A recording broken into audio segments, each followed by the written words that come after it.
Next जो है हमने डिस्कस किया था differential equation of rate and order of reaction D C और D T is equal to minus K C, that's the first order, और जो हमारे पास ज़ीरो ऑर्डर के लिए वो माइनस के है।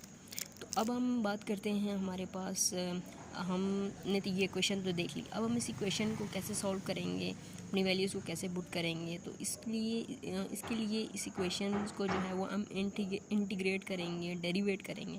सो derivation of zero order rate reaction, इसमें हमारे पास दो चीज़ें होती हैं कि आप जो वेरिएबल्स होते हैं आप उसको इंटीग्रेट कर सकते हैं, आप कांस्टेंट को इंटीग्रेट नहीं कर सकते। सो हम माइनस के नॉट को अपनी जगह पे ही रहने देंगे। तो हमारे पास जो डी सी है वो डी नॉट है, यानी change in a concentration and change in a time. जो डी टी उधर डिवाइड हो रहे थे जाके मल्टीप्लाई हो जाएगा। सो अब हम क्या करते हैं कि हमारे पास हम कोई भी स्पेसिफिक लिमिट जो है उसको डिफ़ाइन करते हैं। फॉर एग्ज़ाम्पल हमने कहा कि ड्रग एडमिनिस्ट्रेड हुई है इन ज़ीरो ड्रग एडमिनिस्ट्रेट जो हुई है एट ज़ीरो टाइम के ऊपर हुई है, और उसकी जो फाइनल है वो है सी, यानी अल्टीमेट कंसनट्रेशन। इसी तरह ड्रग जो एडमिनिस्ट्रेट हुई है ज़ीरो टाइम के अंदर, ज़ीरो से टी तक, हमने ये एक लिमिट डिफ़ाइन कर दी है। अब हम यहाँ पे हम देखते हैं कि जो ज़ीरो है वो उसको हमने कहा सी नॉट है, और जो सी है अब हम पुट करेंगे डी सी की जगह हम पुट करते हैं सी माइनस सी नॉट, और जो डी टी है उसकी जगह पुट करते हैं T minus zero. T minus zero जो है वो हमारे पास टी हो जाएगा।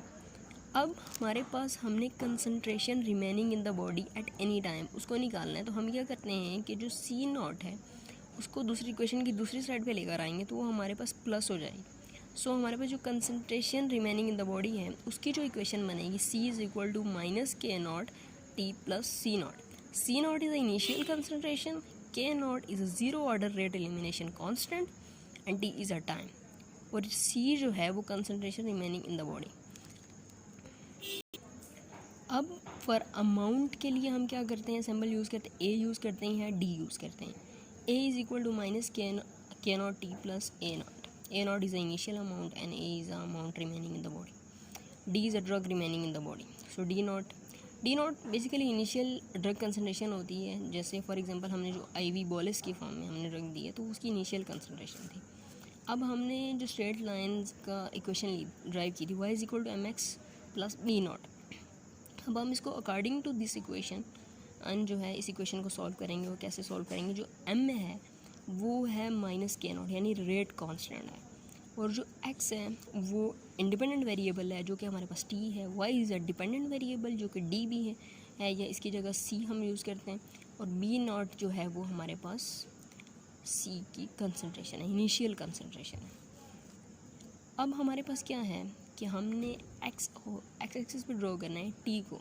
इक्वेशन के अकॉर्डिंग हम अपने जो ग्राफ है उसको ड्रॉ करते हैं। तो टी जो आएगा वो है इंडिपेंडेंट वेरिएबल, वो आएगा हॉरिजेंटली हमेशा होता है, और जो डिपेंडेंट वेरिएबल होता है वो हमेशा वर्टिकल होता है। तो कंसनट्रेशन जो है वो वाई एक्सिस पे आएगी, और जो हमारे पास टाइम है वो एक्स एक्सिस पे आएगा। और ये जो अब ये माइनस के नॉट है तो उसकी स्लोप जो है वो डिक्लाइन होगी, अगर ये प्लस होता तो वो इंक्लाइन होती।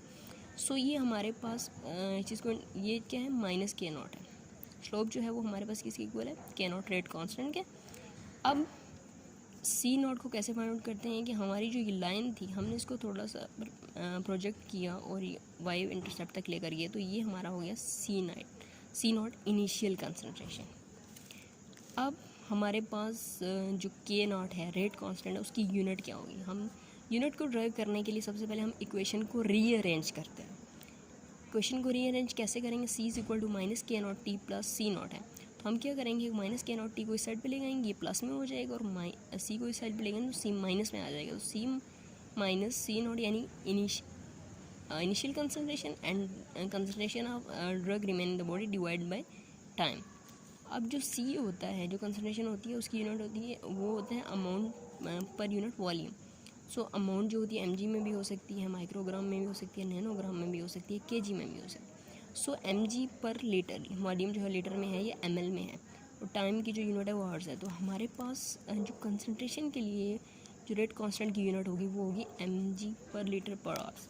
अमाउंट के लिए अगर हम करते हैं तो अमाउंट जो होती है वो सिर्फ एमजी में होती है हमारे पास। तो एमजी पर आवर जो है वो अमाउंट के लिए है हमारे पास। नेक्स्ट जो है वो हमारे पास है T half life. Half life basically वो होती है, वो टाइम होता है जिसमें हमारी ड्रग जो है उसकी कंसंट्रेशन हाफ हो जाती है, तो वो टाइम हमारे पास पी हाफ होता है। फॉर एग्जांपल हम ये ग्राफ में ड्रॉ करते हैं कि हमारे पास दो ड्रग्स ए और बी जिनकी हमने सेम डोज एडमिनिस्टर्ड की है, तो एक जो है उसका जो अब हम क्या करेंगे कि हमारे पास जो इनिशियल डोज है उसका जब हम हाफ करते हैं तो वो हमारे पास हो जाती है 50। अब हम इसको परपेंडिकुलर ड्रॉ करेंगे और वर्टिकल भी ड्रॉ करेंगे, तो वर्टिकली जिस टाइम पर वो आएगी वो इसकी हाफ़ लाइफ होगी। तो यहाँ पे इसकी जो ए की हाफ़ लाइफ वो 3 आवर्स है और बी की जो हाफ़ लाइफ है वो 6 आवर्स है।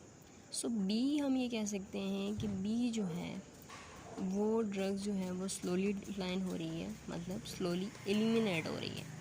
और ए जो है उसकी हाफ़ लाइफ 3 आवर्स है, तो वो फास्ट डिक्लाइन हो रही है। इसका मतलब कि वो फास्ट एलिमिनेट हो रही है, क्योंकि हमारे पास जो टी हाफ़ लाइफ होती है और एलिमिनेशन रेट होता है उसका इन्वर्स रिलेशन होता है। यानी टी हाफ़ लाइफ डिक्रीज़ होगी तो एलिमिनेशन रेट इंक्रीज़ होगा, टी हाफ़ लाइफ इंक्रीज़ होगी तो एलिमिनेशन रेट डिक्रीज़ होगा। अब ये यहाँ पे स्लोली डिक्लाइन होगी इसलिए क्योंकि हम ये कहते हैं कि स्लोप जितनी नियर दी वर्टिकल एक्सेस होगी उतनी ही वो स्टीपर होगी और उतनी ही उससे कोई भी जो सब्सटेंस है, सब्जेक्ट है, वो इजीली जो है वो फॉल कर सकेगा। इसके बाद हमारे पास derivation of zero order half life equation को हम कैसे डेरिवेट करते हैं हम वो देखते हैं। जैसे एक अमाउंट है, तो अमाउंट में हमने कहा कि अमाउंट जो है वो इज़ इक्वल टू है हमारे पास -k0 प्लस a0। अब हमने k0 को उस साइड पे कर लिया, t को, और a को इस साइड पे ले आए। हमने t को सेपरेट करना है, तो t is equal to a0 minus a divide by k0। अब हाफ लाइफ के लिए जो a है वो half concentration in a body है, तो हम उसको लिख सकते हैं a0 divide by 2। So divide by a0 divide by 2 जो है वो हमारे पास आ जाती है 0.5 a0। सो अब हम इस वैल्यू को पुट करेंगे इक्वेशन के अंदर, तो टी हाफ क्या हो जाएगी 0.5 a0 माइनस, तो अब हम इसको ऐसे भी लिख सकते हैं दोनों को कॉमन निकाल के 1 माइनस 0.5, तो 1 माइनस 0.5 जो है 1 माइनस 0.5 जो है वो 0.5 a0 डिवाइड बाई k0। सो ये हमारे पास जो k0 है वो हमारे पास है स्लोप, और 0.5 a0 जो है वो हमारे पास इनिशियल कंसंट्रेशन का हाफ आ जाएगा। तो टी हाफ की जो इक्वेशन आएगी वो हमारे पास आएगी 0.5 a0 डिवाइड बाई k।